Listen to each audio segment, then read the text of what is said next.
আসসালামু আলাইকুম।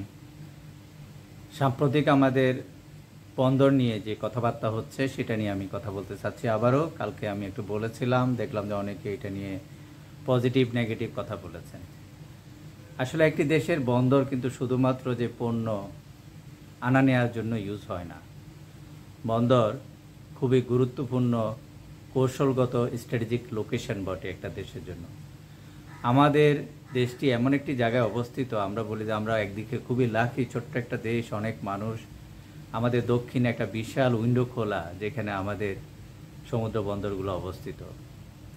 এই বন্দরগুলো হতে পারে আমাদের দেশের উন্নয়নের চাবিকাঠি। আমরা যদি এই বন্দরগুলোকে আমরা সঠিকভাবে পরিকল্পনা মাফিক আমরা যদি ব্যবহার করতে পারি, আমরা যদি সহযোগী পার্টনার নির্ধারণ করতে পারি, অবশ্যই বন্দর কাউকে না কাউকে আমাদের স্কিল ডেভেলপ করার জন্য হয়তোবা দিতে হতে পারে, কিন্তু সেটা পরিকল্পনা মাফিক হতে হবে।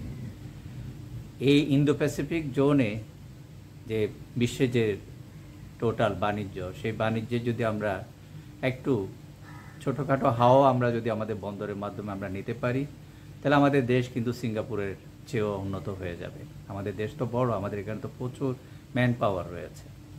তো সেই জন্য আমাদেরকে এই পরিকল্পনাটা করতে হবে গণতান্ত্রিক সরকারের মাধ্যমে। আমরা কার সঙ্গে জিও স্ট্র্যাটেজিক পার্টনারশিপ করতে চাই, আমরা কার সঙ্গে জিও স্ট্র্যাটেজিক পার্টনারশিপ করতে চাই, সেটা জনগণের ম্যান্ডেট পাওয়া সরকারের মাধ্যমে করতে হবে।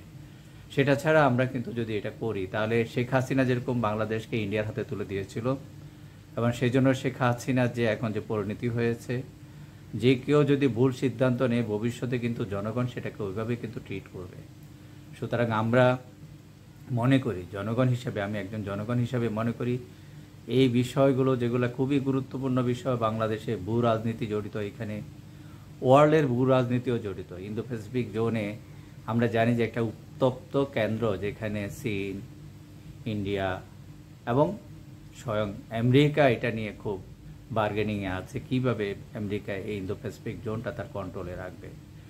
তাহলে সেই ক্ষেত্রে আমাদেরকে অবশ্যই আমরা আমাদের পরিকল্পনা মাফিক আমরা এগিয়ে যাব।